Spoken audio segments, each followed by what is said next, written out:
こんにちは。Xbox 専門 VTuber のたくみしーなです。今回は ROG 様よりお借りした ROG Xbox Series X の実機レビューの後編です。前回の前編では基本的な本体の紹介や Xbox フルスクリーンエクスペリエンスのお話をしましたね。後編となる今回はベンチマークテストの結果やいくつかのゲームのプレイ映像とともに動作やロード時間などをお見せしていきます。まずはベンチマークテストの結果から見ていきましょう。今回 FF14 とモンスターハンターワイルズ、そしてドラクエ10でテストをしてみました。まずは FF14 から解像度は 1920×1080 でノート PC の高品質設定でのテストです。数値としては1000未満が動作困難、4000以上が普通で8000以上が快適、そして15000以上が非常に快適となるようです。ノート PC 高品質設定での結果は5368というスコアで快適とは言わないけど普通に動作するって感じでした。次に解像度 1920×1080 でデスクトップ PC の高品質設定でのテストの場合、こちらのスコアは4774で同じく普通という結果に。最後に解像度 1920×1080 で最高品質でのテスト。こちらでは4030というスコアになりました。スコア4000以上で普通判定となるので、ギリギリ普通と呼べる動作って結果ですね。続いて、モンスターハンターワイルズのベンチマークテストの方です。解像度は先ほどと同様に 1920×1080 でグラフィックプリセットは中の設定にしています。今作に関しては場面や環境によってフレームレートがかなり変動するような感じですね。30前後の FPS をうろうろすると思ったら重くなる場面では20台になることもあるって感じですし、高ければ 40fps に達するシーンもごく稀に見られましたね。映像についてはすごく綺麗とは言いづらいですが、遊べる品質でもあると感じられます。最終結果はスコア6147で設定変更が必要ですの状態。平均 FPS はだいたい35でした。続いて解像度 1920×1080 でグラフィックプリセットを最低にしてのテスト。映像品質は落ちたものの、その分平均的なフレームレートの数値はやや上昇しますね。ちなみにモンハンワイルズはスコア5200以下だと動作困難、10250以上で問題なくプレイ可能、13000以上で快適にプレイができるって感じです。最低設定の場合のスコアは7657で平均 FPS は44。こちらの結果は設定変更を推奨しますになりました。モンハンワイルズに関しては一応動くは動くけど快適とは言いづらいのかなという印象です。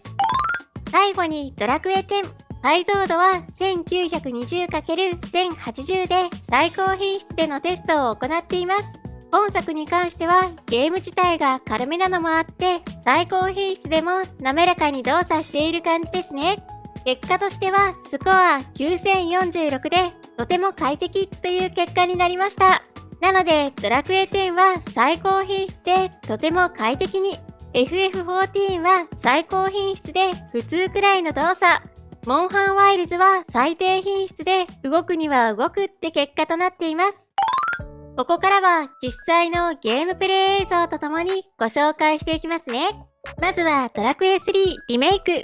こちらはクラウドでのプレイではなくインストールしてのプレイです。動作としてはおおむね問題はないけれども、街中でごく稀にカクついたり、戦闘の方でもエンカウントした瞬間とか魔法を唱えた時に一瞬カクつく場面があるかなって感じ。細かい設定は特に変更せず、グラフィックプリセットは最高。フレームレートは 60fps という起動した最初の初期設定のままでプレイをしています。この設定は今作における最も高い設定にもなっています。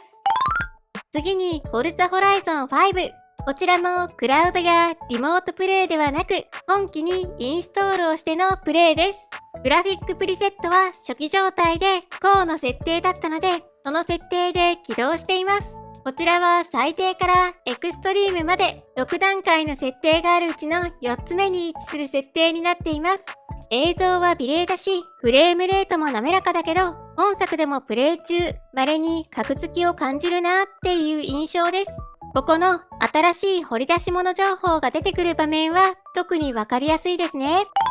そして、ゴーストワイヤー東京。同じくインストールしてのプレイで、グラフィック関係は初期状態のまま、レイトレーシングはオフの設定ですが、こちらも同様に稀にカクつきを感じる印象です。逆にカクつきを感じず快適に遊べたなーと思ったのは、メタファーとかホローナイト、シルクソングとか、あと、スチームの方のソフトもいくつか試してみましたが、都市伝説解体センターとか、スターオーシャン2リメイクとかも全然問題なくカクついたりせずに動作していたという印象です。メタファーの場合は初期状態でグラフィック品質はミドル設定でした。ロー、ミドル、ウルトラの3段階あるうちで真ん中の設定です。ステラーブレイドも映像品質低めなら比較的スムーズに動作している感じでしたね。やっぱり 3D 系のタイトルは基本的にゲーム側のオプションでグラフィックの設定を細かく調整することができるので、調整次第で安定度は変わってくるのかなという印象です。コンソール機の場合だとフレームレート重視か画質重視かくらいの設定しかなくて調整が楽なんですけど、本機の場合は PC なのでどうしてもタイトルごとに細かい調整をする必要はありますね。そのあたりの調整って基本 PC で遊んでいる方にとっては楽なのかなって思いますけど、普段コンソール機で遊んでいる方にとってはちょっと手間に感じてしまうとも思ってしまいます。ちなみにクラウドゲーミングやリモートプレイももちろん問題なくスムーズに利用することができます。ただ、クラウドやリモートプレイならスマホやタブレット、他のクラウド専用機などもっと本体自体の重量が軽い機器でもプレイができるので、あくまで PC ゲームをインストールして遊べるって点が今製品の強みなのかなと私は思います。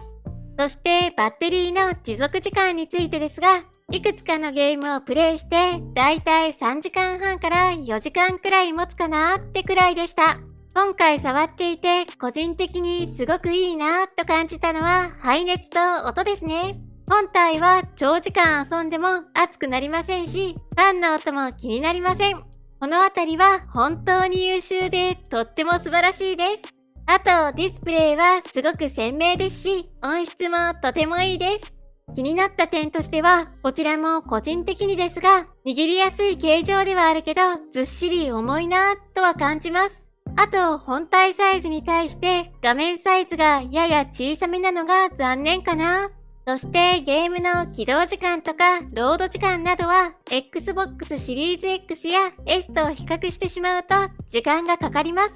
あと、ゲームを快適にプレイするには細かい設定調整がゲームごとに必要になってくるのかなという感じですね。最後にまとめです。触ってみて今一度改めて感じるのは、本製品は Xbox という名前がついているものの間違いなく PC だということ。もうそこは断言できます。持ち運んでどこでも使える携帯型の PC です。なので外出先に持ち運んで使える PC が欲しかったという方や、寝転がりながらとか手元で PC ゲームを遊びたいという方は購入を検討してみてもいいのかなと思います。以前もお話ししましたが、やっぱり今製品は合う人合わない人がはっきり分かれると思います。自身のゲーム環境を考えて通勤中に使おうとか寝室で使おうとか利用方法が明確に決まっている方にはおすすめできますが、用途が決まっていない方にとってはそこまで合わないんじゃないかなと私は思います。自分の環境には合うなという方はぜひ今製品の購入を検討してみていただけると幸いです。ということで今回は ROG Xbox エイラー X のレビューの後編をお届けしました。私のチャンネルでは今後も Xbox の最新情報や製品紹介、レビューを行っていきます。よかったらチャンネル登録と高評価していただけるとすごく嬉しいです。X の方でも情報発信しているのでフォローしてね。それではまた次回の動画でお会いしましょう。またねー。